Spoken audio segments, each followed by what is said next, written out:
ରୂପସା କହିବେ, ଆରେ ଆପଣମାନେ ମୋତେ ଏମିତି ଆଶ୍ଚର୍ଯ୍ୟ ହୋଇକି କାହିଁକି ଦେଖୁଛନ୍ତି?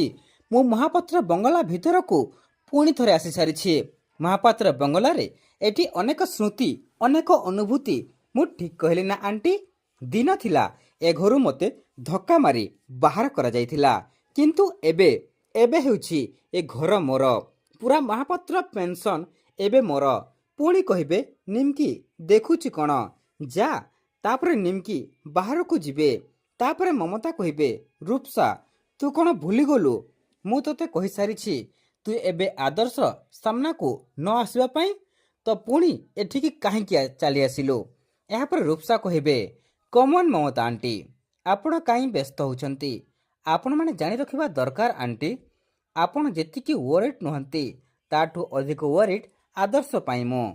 ତେବେ ଏବେ କିଛି ଦିନ ପର୍ଯ୍ୟନ୍ତ ଆଦର୍ଶଙ୍କ ସାମ୍ନାକୁ ମୁଁ ଯିବିନି, କିନ୍ତୁ ମୁଁ ତ ଏଠି ରହିପାରିବି ନା, କାରଣ ଏ ଘର ମୋର।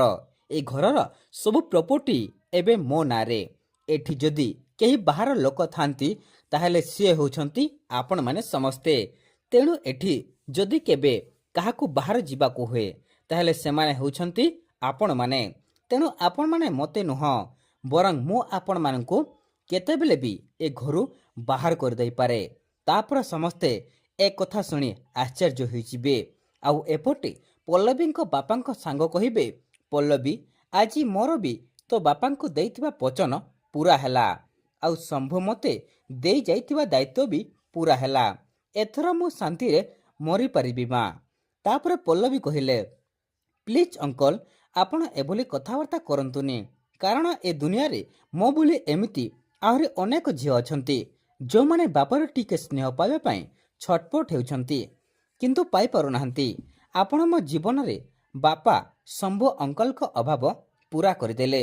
ତେଣୁ ପ୍ଲିଜ୍ ଏଭଳି କଥା ଆପଣ ଆପଣଙ୍କ ଜୀବନରେ କେବେ ବି କହିବେନି। ଚାଲନ୍ତୁ, ମୁଁ ଏବେ ଆପଣଙ୍କୁ ଆପଣଙ୍କ ଘରେ ଛାଡ଼ିଦେବି।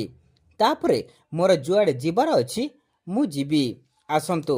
ଏହାପରେ ଅଙ୍କଲ କହିବେ, ନାଇଁ ପଲ୍ଲବୀ, ମୁଁ ତୋତେ ଏତେ ରାତିରେ କୁଆଡ଼କୁ ଯିବାକୁ ଦେବିନି।